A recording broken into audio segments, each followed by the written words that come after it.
Hi, friends. Welcome to another episode of That Sounds Fun, a highly requested and a Christmas episode of That Sounds Fun. I'm your host, Annie F. Downs. I'm so happy to be here with you today. Hey, don't forget, stick around. Our That Sounds Fun Network hosts are going to tell you their favorite Christmas snack. So stick around for that. Before we dive into today's conversation, I want to tell you about one of our incredible sponsors.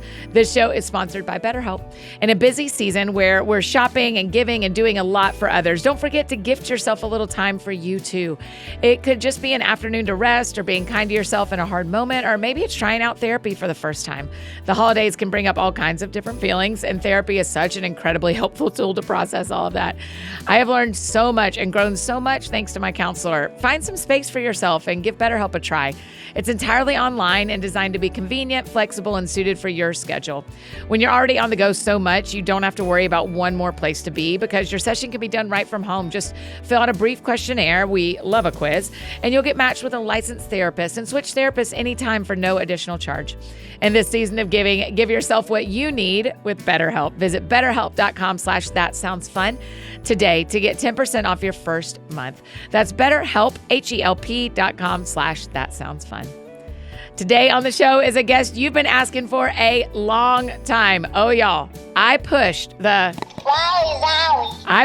Wowie Zowie button 3 times in this conversation. That is a lot. It is so good. Y'all, Matt has become a staple in the artistic and songwriting community. He's a 9-time Grammy nominee, 5-time GMA Dove Award winner, which is just incredible. And you probably know his hit songs like Lord, I Need You that we talk about and Your Grace Is Enough that we talk about. Plus, if you're looking for another Christmas song to add to your playlist, I've added it to mine.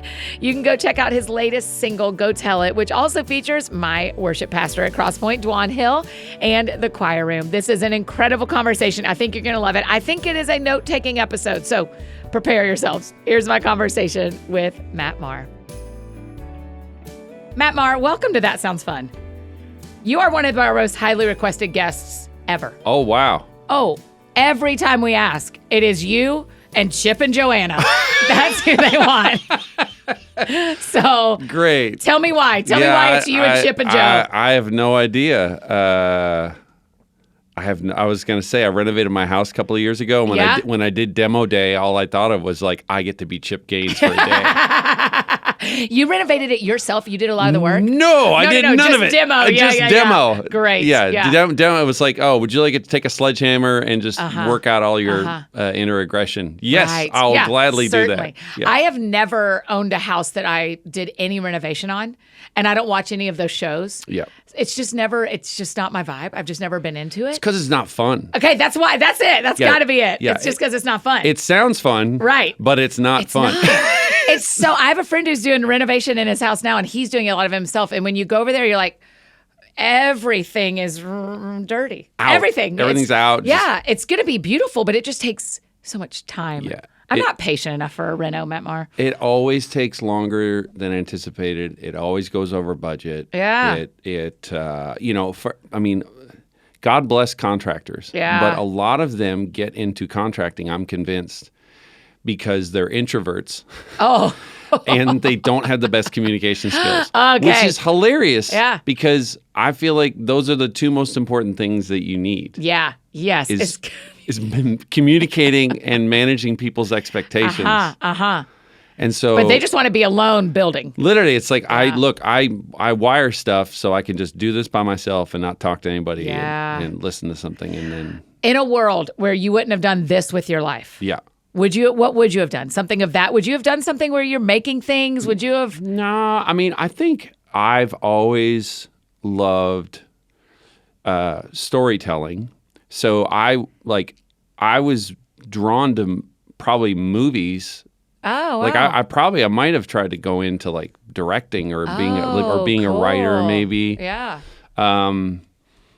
It's like when you're a kid, it's like, I want to be the guy who discovers the cure for cancer. Yeah. I want to be an astronaut. Yeah. Or a Jedi. Yeah. And then, Same thing, sure. Yeah. And then, you see, you see like a politician or like a president on TV, and you're like, oh, that'd be kind of fun. I'll be a president. Yeah. Like, except you realize it's a 4-year job, but you have to be in charge of everything on the planet. Right.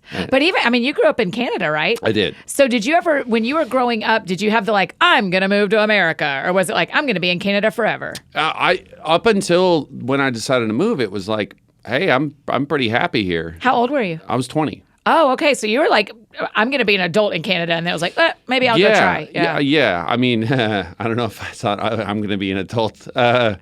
I probably should have thought I'm going to be an adult. Me at 20 should have thought more about being an adult too. I wanted to do film scoring. Oh, cool. I had an American mother, a Canadian father. They got divorced, and I moved with my mom to Phoenix because I was thinking I'm going to stick around here for a year, and then I want to go to LA, and I want to go to UCLA or USC, study film scoring. I was a very barely functional music college student, theory and composition major, but not very well applied, I guess I should say. And I was drawn to the idea of soundtracks, the idea of like music serving something or music accompanying something that it creates another level of dimension. Yeah. And that was the thing I loved about film. And then I had a cousin invited me to go to church, and all of a sudden... In Phoenix? Yeah, in Phoenix. Wow. And so, all of her friends were part of like a charismatic community that was 98% Catholic. So they're really the people who I hung out with the first year I was moving. And so while I was getting acclimated to living in the States and then got a scholarship in the jazz department at Arizona State, I was going to church with all these crazy charismatic Catholics. Yeah. I have only known those two words went together for 4 months. Yeah. You're like... I'm so into it. We've never seen one in the wild before. I'm like, they're what? A friend of mine was speaking. She's like, well, in September, I'm at a charismatic Catholic conference. And I was like, what can I pay to go? Because I think that might be what I want the most is charismatic Catholicism. Oh, my goodness. So then... And then I realized God in a way honored my request because I realized that the music I was making, the more I got involved in ministry, I was still making soundtracks. Yeah. But it was more like the soundtrack to people's lives. Yeah. So working at a church, particularly a Catholic church, it's the three things, baptism, weddings, and funerals. We call it hatch, match, and dispatch. Fantastic. I've never heard that. This is great. But when you're doing those things, those are massive touch points in the lives of people where God shows up in an incredibly profound, tangible way. And like those are make it or break it moments. And they usually both. They usually break you, then make you. You know what I mean? Yeah. And so being involved in that, I graduated from college and ended up in local church ministry on and off for 13 years. And out of that, I started writing songs. Did you and your wife get married out there? Did you meet her in that window? Yeah, we met in 2008, and we're sort of part of the same friend group, and I finally worked up the nerve a year and a half after I'd met her to ask her out to dinner. Went on one date and was like, oh my goodness, this woman's incredible. Apparently I was so nervous I just talked about ex-girlfriends the whole time. Great. Well done. Done. Good job there, Sporto. The Lord handles it, doesn't he? This is just proof the Lord handles it. This is why I don't give relational advice. That was going to be my next topic. I was going to tell you to teach me how to do what you've done. And so we met, and a friend of mine used to always say, because by this point, most of the work I was doing was ecumenical. And he used to say, you love Protestants so much, you're probably going to marry one, which I did because my wife's not Catholic. Yeah. And so then we moved to Nashville, and we've been here now 11 years. Okay, teach me about this, about one Catholic spouse and one Protestant spouse. Yeah. Do y'all go to separate churches? No, we go to the same churches. And so we've been involved in two church communities ever since we moved here, almost. So that's so cool. There's the Church of the City, which is in Franklin and downtown. Darren Whitehead's been a longtime friend. I love Darren, yeah. And he's coming on the show next year. Oh, amazing. Yeah, he hasn't been on yet. He's like, Annie, ever? Come on. And I'm like, Darren, ever? Make time for me. So you're like, listen, I have an Aussie quota. There's Yeah, only yeah, so yeah, many yeah, Australian that's right. accents per year. That's right. When they first planted the church, we had newborns. And so we were struggling to make it every week. Yeah. It's like I saw this meme once. It was a picture of a newborn child that says, "You will not hear a sermon for the next 3 years." Which is true. Very true. Yeah. But yeah, the rhythm of that we're in now is that we're involved with Church of the City downtown, and then but also we our kids go to St. Joseph's, which is in Madison, and that's our parish. So every Sunday night for 4 years now, I've been one of probably 3 or 4 musicians that's rotated. It's just piano and voice usually, but playing at a Sunday night Catholic mass that has contemporary music, just for young families. That's so cool. Yeah. I think that is such a, I'm kind of, I just spent a couple of months in New York and trying to figure out like what happens next. Because I loved it, but I live here and whatever. The thing the Lord keeps kind of inviting me to is the other option, right? It's not the A or the B, it's the other option. Yeah. And there seems to be something about him and my very recent experience, so correct me if I'm wrong. There seems to be something about the Lord that is very like, what if I'm doing something you actually don't understand? What if there's another way? If you're trying to decide A and B and I'm telling you R. Yeah. I mean, so that feels like a little bit of y'all's experiences. It doesn't have to be Catholic or Protestant. It can be this other path that meets everybody's spiritual needs. Yeah. I mean, he says, see, I'm doing a new thing. Do you not perceive it? Yeah. In 2005, that was a seminal year in my life. Okay. I'd been to a Passion Conference for the first time and was, as a young adult, immensely shaped by that movement. Yeah. Living in Phoenix, listening to CDs and watching, video conversations that had to load for a really long time on bad internet. Oh man. So long. I'm 43. Are we about the same? I just turned 49. Okay. So yes, we are exactly the same age bracket of like, Passion was telling me things, and I didn't have CDs of worship music. No. Until that stuff came along. Yeah. So I stood in Bridgestone Arena in 2005 listening to 11,000 mostly Baptist college students sing a song I wrote on a friend's back porch. Wow. Your Grace is Enough. Yeah. And I remember going, this was not on my bingo card. Right. Of things that I thought God would do in and through and with my life. Yeah. And it was pretty life-changing. And later that spring, I did a Bible study. I was doing a Bible study with the college ministry of my church. And I sort of stumbled onto kind of like the last major prayers of Jesus before the cross. So it's kind of like a Lenten reflection. Yeah. And I had never really camped out in the 17th chapter of John's Gospel. Yeah. And if you're talking about Christians of, differing opinions or differing fellowships or differing confessions of faith, if you're going to have a mature conversation about it, that's the starting point. Because it's the longest prayer Jesus himself prays in the Bible. It's literally in between the Last Supper and him entering his passion, the Garden of Gethsemane. And all he prays for is that his followers would be as close to each other as he is with his own Father. And I was dumbstruck, convicted. I felt ashamed. It's like I've been following Jesus at that point for about a decade, and I've never really contended for this prayer in my own heart and in my own life. Wow. So I was just kind of like walking, feeling like a burden was being placed in my life and going, oh, what do I do with this? Like, who am I? Yeah. And a couple of months later, I read about a Reformed monk, which I didn't even know they had those. Right. His name was Brother Roger. And Brother Roger was one of the founders of a community in France called Taizé.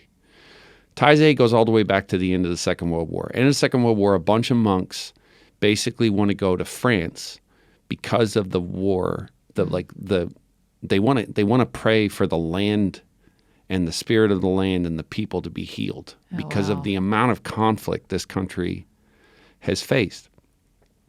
So they start this community, and a big part of the sort of the gift or the charism of their community is they sing. And so they write these songs that are all based on scripture, and it's repetitive. It's like folk songs, but it's kind of like, it's very reminiscent of modern worship music. Yeah. And so when he died in 2005, I found this quote that he read. So this is the point where he said this in the Vatican, in St. Peter's Cathedral. He said, "I have managed to reconcile the faith of my origins with that of the Catholic Church without breaking fellowship with anyone." Wow. And when I read that quote, what I felt the Holy Spirit say to me was, I want you to do the same thing in reverse. Oh, wow. Which is, I don't want you to stop being who you are. It's that I'm a European mutt. You know, I have Irish heritage on my dad's side, Dutch heritage on my mom's side. My mom grew up Methodist. My grandmother was Baptist. Her husband was Jack Mormon, which means they don't practice their faith at all. Wow. But my grandmother, who was Baptist, her grandparents were Baptist ministers. Mm-hmm. So what I felt God inviting me to was, hey, your story is a story of be who you are, but learn to be reconciled with these other people. Wow. I'm doing what I'm doing because of, like I would say, like I'm a worship leader, you know, because of people like Martin Smith and Delirious and Chris Tomlin and Paul Balash and Matt Redman. So I was inspired to do what I do by them. But the greatest thing has been in 20 years, it's almost been 20 years of doing this, is that I've never felt once from anyone, hey, we don't want you to be something other than who you are. Yeah. So I think that's, you know. But do you feel like your Catholicism is more public than it used to be? I mean, well, what I would say is 20 years ago, the state of mainline Christianity 20 years ago was considerably different. Like you think about everything that's happened in mainline Christianity in America in 20 years. Right. Like we've almost systematically watched a lot of structures of influence and power being, I wouldn't even say dismantled. A lot of them have kind of just fallen apart. Yeah. And that's the thing, even as like you know, being a Catholic, you know, you look at all the history of abuse and everything in the church and the abuse of power and the abuse of privilege and the abuse of trust. But then in recent years, how that's happened also like in other denominations, there's a great humbling about it, you know. And people say, oh, well, God's humbling his church. And I'm like, well, I think that you can be humbled out of this. You're learning from the experience. God didn't want any of that stuff to happen. Yeah. He doesn't, you know what I mean? He went like, you know what'll fix the church if I start making this stuff happen? No. The lesson is this didn't have to happen. Yeah. It did. So how are you going to learn from it? Mm-hmm. So I would say one of the things that happened when I first came on in the Christian music industry, there was a thing of like going, hey, just don't talk too much. But it wasn't like, I think it was just that like, a lot of it's semantics. When you talk about ecumenism and the difference between Catholics and Protestants, like when you're part of a denomination that essentially is a 2,000-year-old church plant. Right. So I tell people, like when you look at Catholicism, first of all, you have to think, if you planted a church in the middle of the Roman Empire, and then that fell apart, and then another empire rose, and then that fell apart, and then another empire rose, and then that fell apart, and then like, what would it look like today? How would the culture around you, how would your efforts to reach people in every language, every tribe, every tongue, every custom, how would that inform the decisions you made? Obviously, along with the Word of God and with the guidance of the Holy Spirit. But that's the thing. Churches don't grow in vacuums. Yeah. I mean, there's a reason why mega churches are the way they are today, and it's because of business. Right. You know?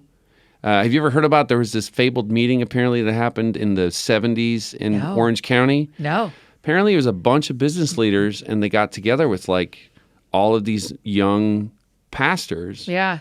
And they said, hey, we think we're all believers. We love what you do. We think if you ran your churches more like businesses, you would grow. And And was that good or bad? Who can decide? Once again, that it's like these are like, that's a level of discernment, right? Of like, Right. which I think to the point of what you're saying, of asking, well, these are all decisions we can make, and they could have positive outcomes. Yeah. But discernment isn't always about like the material end result. Sometimes when it comes to discernment, sometimes the greater goal is John the Baptist saying, I must decrease so that he can increase. Yeah.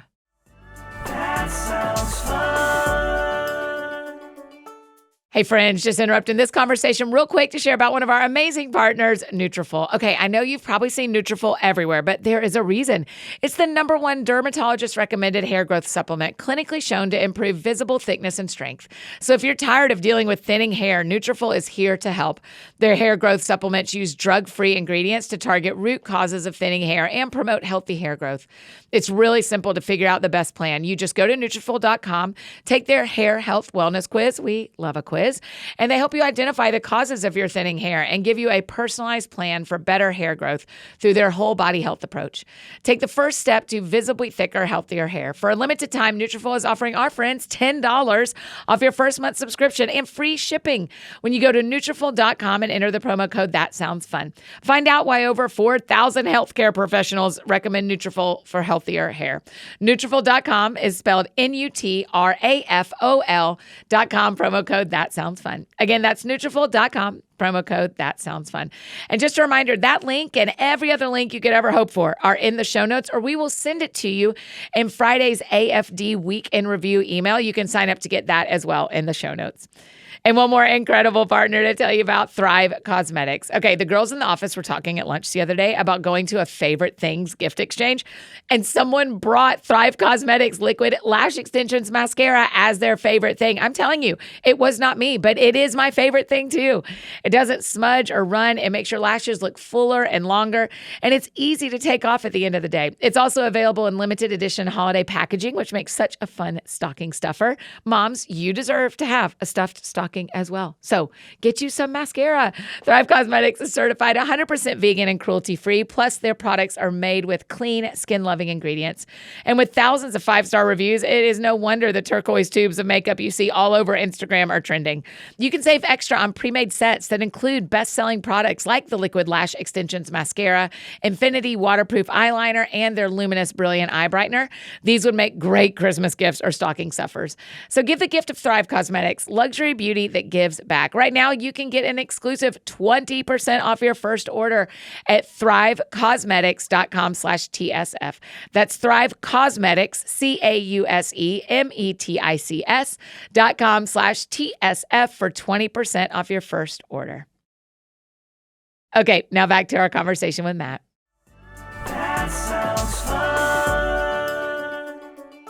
I've been thinking about this with you, and I both have too many friends to count who have stopped pastoring for one reason or another. A lot of times in a very explosive, everybody saw it on the internet way. And my mentor and I on Sunday were talking about a friend of mine and about this and saying, like, I said, the thing I'm having to reckon is, what is the system we've built that is doing this? Because there has to be something to the system that is causing. And yet, you're right, Catholicism and Protestantism are both very old, and this has happened for a long time. Do we just know more because of the internet? Or do we just know more? I think some of it is that we know more. Some of it's that we know too much. Hey, say that. I mean, that's but I do think, like, this is why I tell people, because people are always like, well, you're Catholic, don't you know the Pope? Or something. Technically, you do, though. I'm like, I don't. But you've met a lot of popes. How many popes? They meet a lot of people. Yeah. It's just- But to be fair, you know the Pope. Go ahead. No. What I would say is power is a deceptive thing. Yeah. Because you can look at one person and say that person has a tremendous amount of power, and they could realize it, and that realization that they have it could be the thing that corrupts them. Or what I always say is that the difference, what Christian leadership should look like is that people who have power immediately divert it. They just get rid of it. Yeah. You find a way to disperse it. So like the thing I love about this particular Pope, I don't remember the name of it, but prior to the Protestant Reformation, it was like in 1517 when Luther, and the whole diet of worms and nailed treatises to the door. And we didn't get to read the Apocrypha anymore. Yeah. There was a brief council, and one of the things that was discussed amongst the bishops was, should we decentralize the power in the church more? Because I would say that Christian community, the leadership structure is actually supposed to be incredibly flat. Because it's Christ at the head, Right. and then it's us holding each other accountable. And there are people who need to be in a position where they can make a decision. That's just how organizations work. But the ability of other people to speak into that and to have a level of transparency to be able to hold leaders accountable, it's really, really important. So I always tell people the Catholic Church, for all of its flaws that we've experienced, which are ultimately it's people using their power. So in a seminary system, you've got a priest abusing their power and taking advantage of young seminarians, and then them getting power in a church, but also being isolated, inheriting a position of cultural detachment where it's like, we can't talk to you. You wear a collar around your neck, like you're perfect. And what ends up happening is that at some point the structure got corrupted. Because we're human, right? And so someone said, I'm going to put way too much emphasis on the leadership you have. Everyone has leadership by virtue of following Jesus. Right. But as a Catholic, I do believe that priests have a unique leadership role to play, and I respect it. But at the same time, with the pastor of my parish, we always just kind of check in each other, and there's a level of respect there where I understand the authority he has, but I also want to. I don't want to give him too much, because to give him too much is to create a dynamic that could become very, very unhealthy. Right. And it has That's to be true in me too. Has to be the same thing in all of our churches, right? Yeah. When a pastor's really gifted or a worship leader, and it's like, you have so much talent, you're so great, and it's like, it's great to affirm the gifts in other people, but to also look at them and be able to say, you're just a human being like I am. Right. And so, as much as I'm going to admire the gifts that God has given you, I'm also going to make a conscious effort. It's great to be taken. I think it's great to be taken a little bit for granted in a church community where, I always say, in the kingdom of God, maybe there's no celebrities. Maybe we just celebrate everybody. That's beautiful. Yeah. I had the neatest experience when I was in New York. We were eating at an Italian place on the Upper East Side, and a priest was at the table next to us, and a younger man from his congregation, maybe his son, not his son, nope, but maybe his somebody. The waiter walks up, greets him, walks over and gets the man at the table next to him. And it's when my family was in town for Thanksgiving, so it's all 7 of us around the table.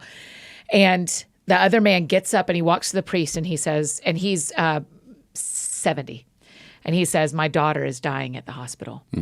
And the priest says, "Can I pray now?"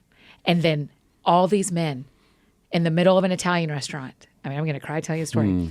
All these men in the middle of a Friday night Italian restaurant stand up and pray together. And afterwards, my dad said, "Would you have done that?" He was like, "What's the Protestant version of that? How would a waiter know?" Because the priest had his call. I think it was also his priest because he knew him really well. But his priest had his collar on. And so everybody knew they could ask him for prayer. Yep. And I just thought, there's power there too. But it is, and what I would say, beautiful. what I would say is that's actually a really good example of what it looks like, I think, when it's done right. Yeah. In the sense that the most amazing thing to think of is that there would be a group of people who would be so dedicated to serving Christ in a specific way. Not that it would diminish the role that lay people have to function. Yes. But that, like my pastor is the difference. He'll get a call, he'll get a page, or he'll get a text now, not a page anymore, at 1 in the morning. Yeah. And it will say, there's someone dying at a hospital. And he'll get up and go, administer last rites. Yeah. And that level of availability is really, really hard. Yeah. It's really, really hard. That could happen every night. It could happen every night. Yeah. So it's really, really hard, but it's really, really important. Yeah. And they know it. And so that's why I always say, like, the role was never, it's a whole other philosophical conversation of, like, how big is a church community supposed to be? Right. The thing I love when you go to Rome is that there's a church on every corner. And maybe that was that the early Christians were like, we can't let this thing too big. I mean, they had the Colosseum. Yeah. If right. if it was they like, wanted to mega church. we can get 60,000 people in this thing. Like, we can just get them all baptized. Yeah. You know what I mean? Like but there was something about the intentionality of saying, actually, we're going to try to keep this small so that everybody is known. Yes. And everybody is seen. And it also helps with transparency when it comes to leadership. If a community is small, it's actually harder. It might be not as easy for leaders to become distanced, and then in that distance, then they could fall victim in a million different ways, or just make bad decisions. You know what I mean? Right. It's just it's a beautiful thing to think through. The power is actually beautiful to think through, particularly at Christmas, because all Jesus did was came and be like, no, that's not who has power. This is who has power. Yes. That's not who has the power. This is who has the power. From his birth. Yes. The great thing about the whole story of the incarnation this time of year and Advent is reflecting on the fact that we're waiting. Advent is this dual message of, like, waiting for Christ to come back, which people think of, he's coming on the clouds. Yeah. You know what I mean? That's a good song. Yeah. Days of Elijah. 100%. I like there's a song, The Lion and the Lamb. It was a more recent one. Leland Mooring wrote it. And Kings and Kingdoms will bow down. Yes. Every chain will break. And it's just all that image. And then he shows up and it's a baby. Yeah. And I love the last pope. And it still panics Herod, by the way. Yeah. 100%. Yeah. Sorry, the last pope. Well, Pope Benedict, he said, God becomes a baby at Christmas so you can no longer fear him. You can only love him. Wow. But that shows you what Jesus does with power, right?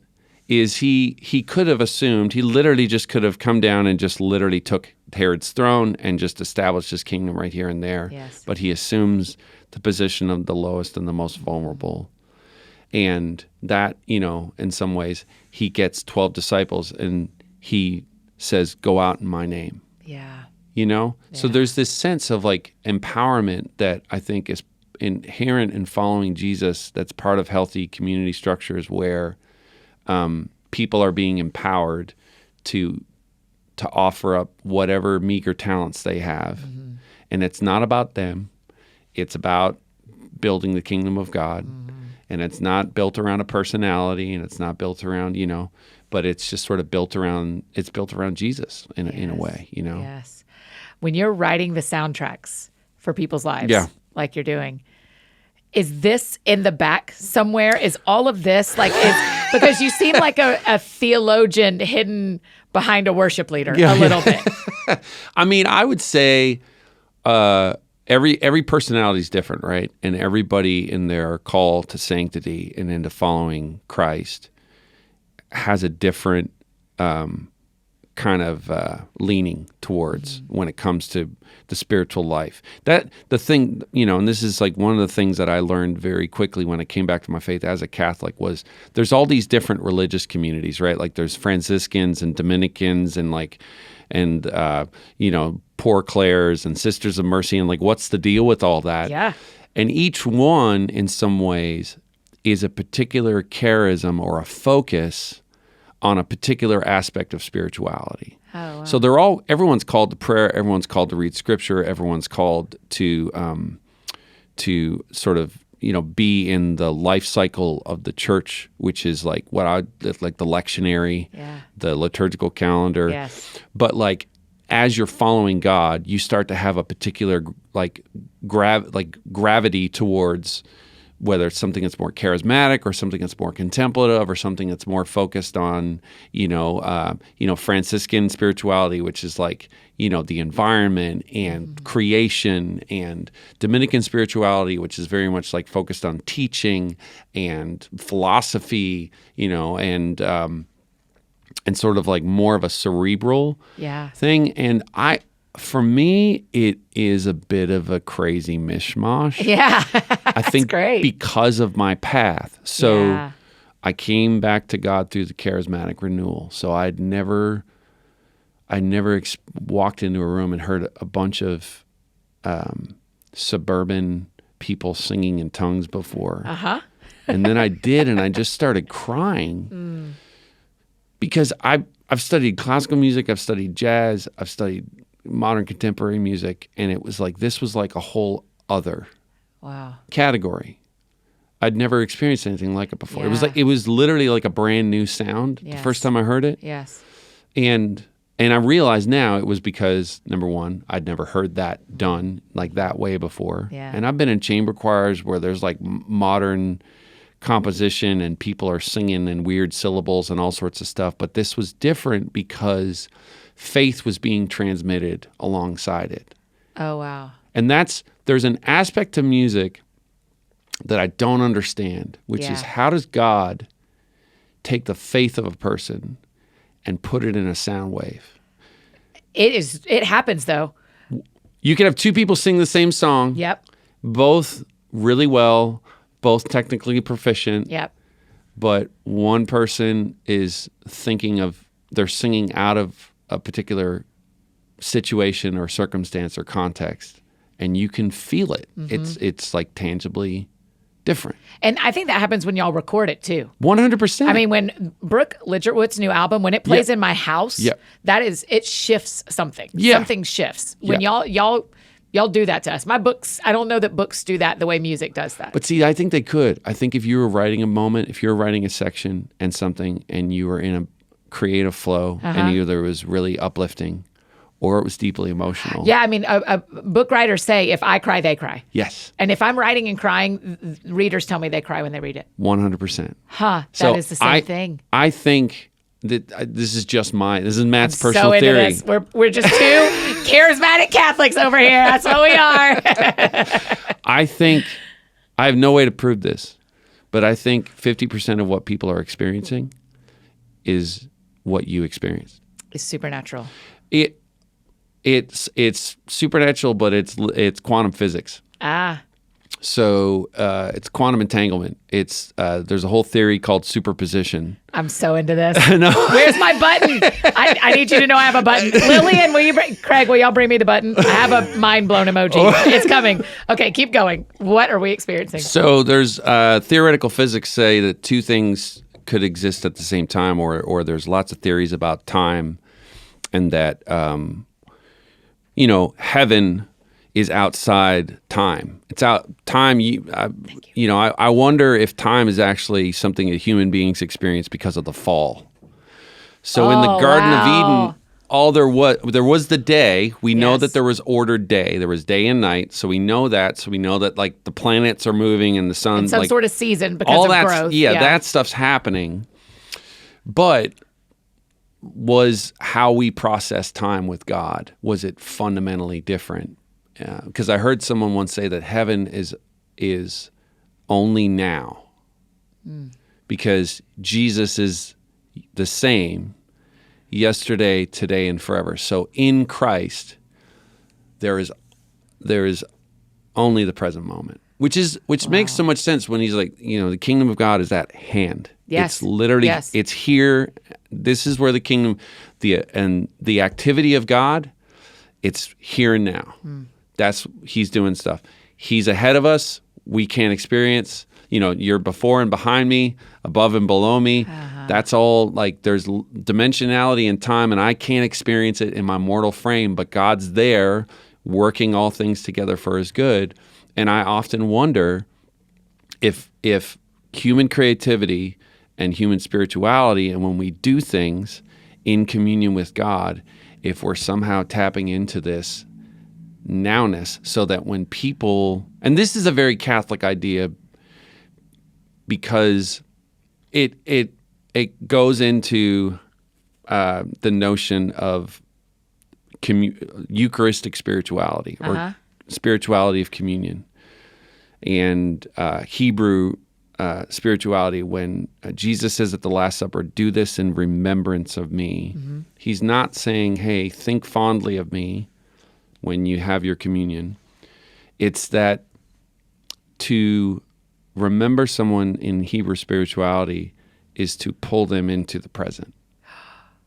Wow. And so the idea of communion is that we are in communion. We are in union with Christ and with everyone who's ever followed him for time memorial. Cool. So every time we take communion, we're with heaven, and it's the one place where heaven and earth, like, the veil's lifted, the space is gone, and all. So then, all that to say, human creativity and the idea that you wrote something and it moved you. I feel like half of what sometimes people are experiencing is definitively God, and it's only the work of God, but it's God working collaboratively, or it's us working collaboratively with him. Yeah. So people are experiencing the moment that you had with the Lord when you wrote that. Yes. So, like, when we wrote Lord, I Need You, I remember sitting around a picnic table with 5 other songwriters, and the moments of revelation when we were writing that song, and when I recorded that song, I'd sung it a bunch on the road. And so it's one of the only times I've ever played guitar and sang at the same time in the studio.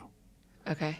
And Yeah, because normally you would record everything separate. yeah, you do it separate. Okay. Because there's bleed and stuff like Right. that. So it was this experience where I feel like when we have these moments encountering someone else's creativity, we're 100% encountering God, but we're also encountering that person in that moment when they experience the Lord.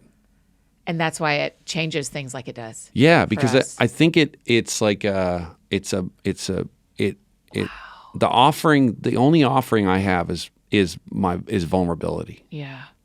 Like I don't have anything. It's like silver and gold. I don't have anything. Yeah. I have nothing to give to this moment except this vulnerability, and then that becomes part of the thing that God then turns around, and then He does what only He can do. Yeah.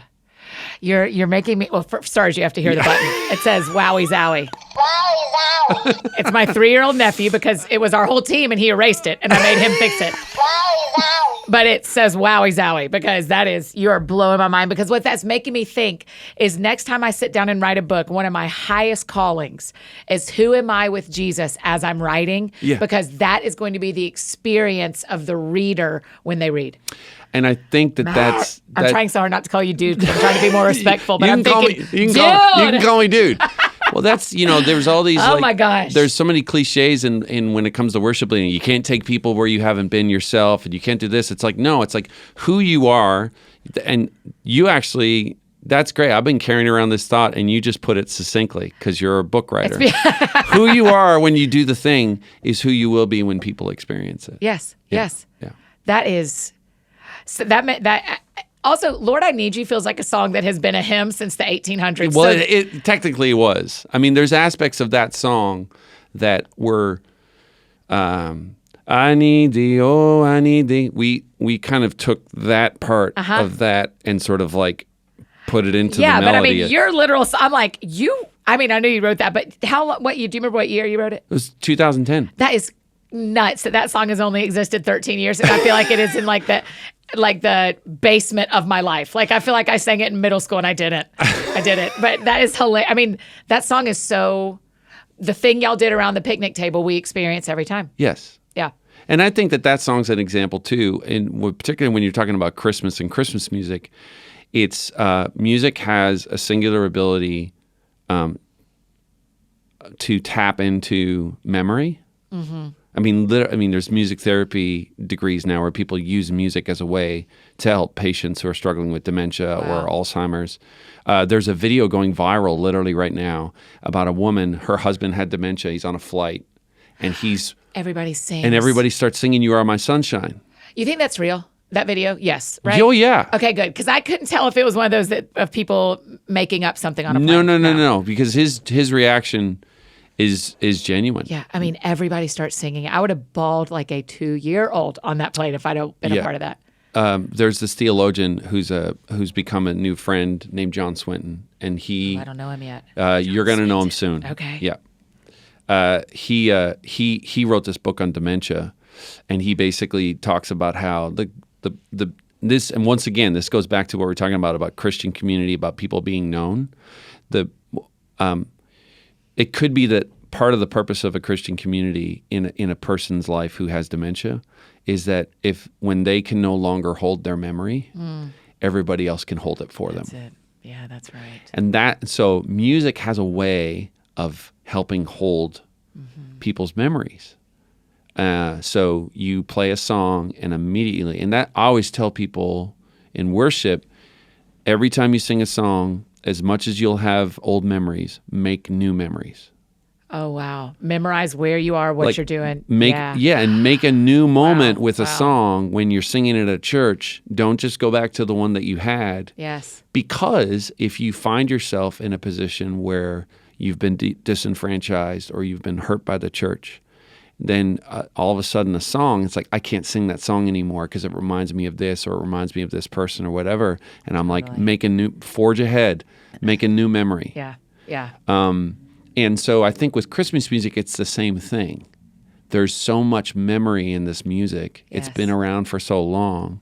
And it's always a challenge every time when the season comes back around to, how do we celebrate this thing and remember what we should remember and hold on to what we should hold on to, but also how do we make new memories? Right.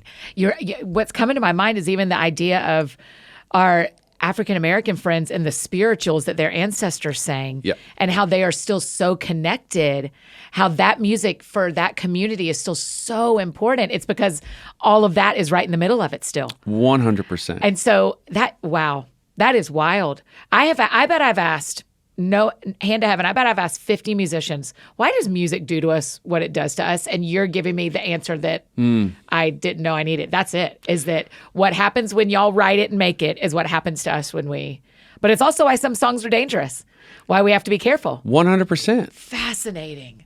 Wowie zowie. Wowie zowie. You got 3. That is a lot for an episode. You got to know, Matt Maher, that is a lot. That sounds fun. Hey friends, just interrupting this conversation one more time to share about one of our amazing partners, Ritual. It is time to talk about taking our vitamins. Ritual's Essential for Women 18 Plus multivitamin is my pick, and they've seen proven data behind the effectiveness of it. They conducted a university-led clinical trial for it to see how well it worked, and the results showed it increased vitamin D levels by 43% and omega-3 DHA levels by 41% in just 12 weeks. So I love the idea that data speaks for itself. Ritual's Essential for Women 18 Plus has this minty essence in every bottle. You know I love that. It keeps things fresh, and it helps taking multivitamins every day actually enjoyable. It's made with high-quality ingredients and 9 traceable key nutrients, so you just take 2 capsules a day, and their capsule has a delayed-release design to help make it gentle on an empty stomach. Essential for Women 18 Plus is also soy-free, gluten-free, vegan-friendly, and formulated without GMOs. Yes, and thank you. Ritual is all about hot data, stone-cold facts. Get to know your nutrients on a deeper level with 30% off during your first month. Visit ritual.com/thatsoundsfun to start Ritual or add Essentials for Women 18 plus to your subscription today. And now back to finish up our conversation. I mean, mind-blowing conversation with Matt Maher. That sounds fun.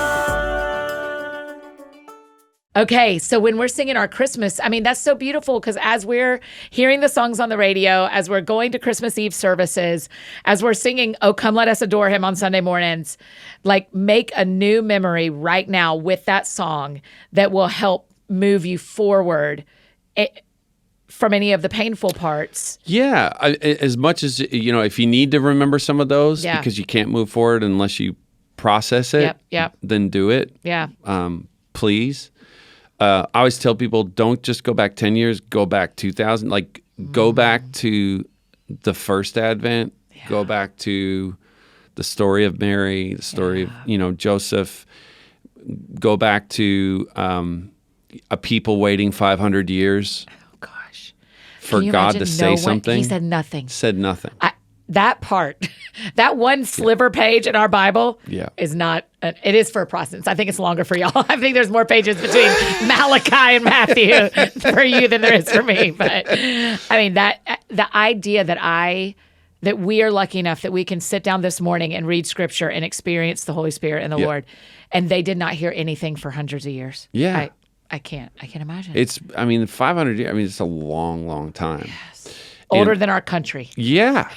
For sure. Yeah. So going back that far, and then, and then I think also, as you kind of, the whole purpose of Advent, I think in some ways, is that I always say I think if you took Christianity and you put it in a vacuum, left it alone to develop, I think people would form rituals because I think that's inherently who we are. So I say as humans. I think Christianity is inherently liturgical. Okay. Part of it being because it's tied to the gospel. So the word liturgy is a Greek word, which was two words, which meant like basically a public work, the work of the people. Okay. And the work of the people in a Christian sense is really just declaring the work of Christ. But how we declare that work and the intentionality behind it is basically why there's things like candles and stained glass windows and smells and bells, as I like to say, and seasons. And, when you ask me what's changed, 20 years ago, there weren't a ton of Advent resources. Right. And now all of a sudden it's like Advent's like the new pumpkin spice latte. Truly. Advent and Lent. All us Protestants are getting on board. Throw a bit of Advent on calendar. Yeah, that's exactly right. You are not wrong. Which is great because that's I think my point would be because I think it's inherently part of who we are. And I think the incarnation of Jesus has a lot to say, not just about our future, but about how we're living our present. Jesus said, "I came that you might have life and have it abundantly." Yeah. So what would the calendar of our life, what would the order of our lives look like if Christ was involved in all of it? Not just on a Sunday, but that's the thing, there's nobody, I heard a recent song from a new younger worship collective and they called it Monday Morning Faith. And I'm like, that's it. That's an expression saying, I want my life to be ordered in a way that isn't just an hour on the Sunday, but it's going from Sunday to Sunday to the next one. Yes. And that's what the season of like Advent, I always joke and say if we don't as Christians, if we're not going to be intentional about how we journey towards Christmas, secular society has developed a journey towards Christmas. Yeah, that's exactly right. It's incredibly materialistic. Yes. And it is scheduled out. But it's 100% scheduled it out. Yeah, so you're right. I'm tomorrow afternoon. It's like I'm touring right now, and so it's like we're gonna go get our tree. Yeah. And it's funny, like as I kind of wrestle with it, because to me it still feels too early to decorate a tree. Oh, okay. As a Catholic, Even though it's already December? it's December, but as a Catholic, I would go like, growing up, we didn't put up our tree till like December the 20th. Really? Yeah. Oh, wow. So you were really just kind of like hankering for Yeah. But yeah, my kids would tar and feather. It'd be bad. That's right. I'll tell you what I want the church to do, both your church and my church. I love Advent and Lent. I want us to get on board that Christmastide, Eastertide train. I mean, I would say, so in my church, that I tell my kids, Christmas is not a day. Yes. It's a season. All the way till Epiphany, and I love Epiphany. All the way. Yeah. So I keep playing Christmas music. We keep the tree up until Epiphany. Yeah. I mean, there's been some years where my wife's like, look, if you turn on a light near this thing, it's going to catch on fire. It's so. We had a bag of sugar at the start. It's all gone. We gave it to the tree. You're like, Just tell to it to keep the this Lord. thing- Epiphany. It's the three wise men's fault. 100%. It's their timing. I'm doing the same thing. Epiphany this year falls on a Saturday. It's our first podcast episode of the year. I always do like an amazing. essay and talk about what's happening in the year. And I'm taking my tree down on Epiphany. I love it. It's going to be a good Sabbath Saturday to take our tree down. That is really good. So yeah, keep it up till Epiphany. Okay, this is the last question I'm going to ask you. There's so much we didn't cover on my list. So my first question would be, will you please just come back sometime? Of course. You let me know. What an honor to get to chat with you. I learned so much today. We are asking everyone who's coming on at Christmas, what are the snacks around your house? What are your holiday snacks? Oh, holiday snacks. I would say nuts. Yeah, just any kind? Cashews, almonds. Wow. You thought we were divided on Catholicism and Protestantism. Cashews and almonds Cashews is really is where I'm out with you. I'm in on Mary. I'm learning a lot. Cashews, I could not get on board. Growing up in Newfoundland, that's the only time I ever saw cashews was Christmas. Oh, okay. I got in my stocking. Yeah. I got a giant orange. Oh. Because it's the dead of winter. Nothing grows. Yeah. So I was like, how did this even get here? Right. And then a can of cashews. So that's like the Christmas treat. I only ate them at Christmas. Yeah. Now the problem is I don't drink dairy. So now it's just like another nut that someone's trying to milk for me. That's right. It's just another option at Starbucks. 100%. It's ruined the mystique of cashews. I just think they're too soft. It kind of ruins my life. The softness of it. I'm like, are you rotten? No, this is just you. I'm out. Matt, so you'll be on tour next year. Yeah. There's a Christmas song out this year called Go Tell It with our friend Dwan, my worship pastor at Cross Point. Oh, yeah. Dwan Hill, Wonderful. And the choir room. So everybody, we'll make sure we link to all that. I have a Christmas playlist it's on. So the cool thing about that, because we were talking about spirituals, that song, Go Tell It on the Mountain, was published in Nashville. Really? By the Work Brothers at Fisk University. Oh my gosh. Yeah. I mean, 100 years ago? How long you think? It was volume 2 of New Jubilee songs, I think it was, and it was 1906. But some people say it was first discovered right at the end of the Civil War. Wow. Well, I'm so glad y'all recorded. Dwan Hill is one of my favorite people. He's incredible. He's amazing. And what he's doing with the choir room, I think, is really, really profound. A lot of people who have kind of like drifted away from church are sort of finding their way back in, at least to a choir room. Yeah. And sort of experiencing that gift. I mean, that's the thing about Christianity is we're probably one of the few groups, if not the only group of people in Western civilization that every 7 days we get together and a big part of what we do is we sing. Yeah. Which is why it's so important if you're listening to this podcast that you sing on Christmas at your church. I don't care how bad your voice is. Yeah. If you're willing to make a fool of yourself, you're giving other people permission around you to do the same thing. That's right. Okay. Merry Christmas, my friend. You Thank too. you for doing this. Thanks for having me. So grateful. You guys, isn't he amazing? Oh my gosh, I learned so much. I talked about that conversation all night last night. I mean, everyone I saw at this Christmas party, I talked about some of what Matt said to us. I just loved it. So smart, so helpful. Hey, make sure you go check out Matt's new Christmas single, Go Tell It. Add it to your favorite Christmas playlist, just like I did. And check him out when he's on the road. He's traveling now. He'll be out on the road in 2024. Make sure you're following him on social media. Tell him thank you so much for being on this show and how much we got to learn today. And if you have any questions from this episode, just drop them in the Q&A box on your Spotify app if you're a Spotify listener, or send them to us on Instagram at That Sounds Fun Podcast.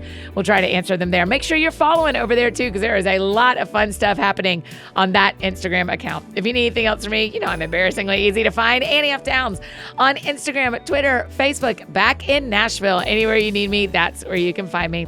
I think that's it for me today, friends. Go out or stay home and do something that sounds fun to you, and I will do the same. Today, what sounds fun to me is going on a walk at Radnor Park. It is cold, but it is sunny. I am heading to Radnor. Y'all have a great week. We'll see you back here on Thursday. We are talking gift giving and how to shop for others and ourselves from one of my favorite influencers and Instagram follows, Sabrina Chasen. We'll see y'all on Thursday. Hi, my name is Bianca Juarez-Olthoff. I'm host of We're Going There podcast, and my favorite holiday treat. Some people might not know what this is, but bear with me. It's called a tamale. It's a Mexican wrap. You can actually eat it as an entire meal. It's delicious. Most people will call it like a tamale, but it's a corn dough, if you will, and then you fill it with a bunch of different types of meats and sauces. You wrap it back up, you steam it, and oh my goodness, it is divine.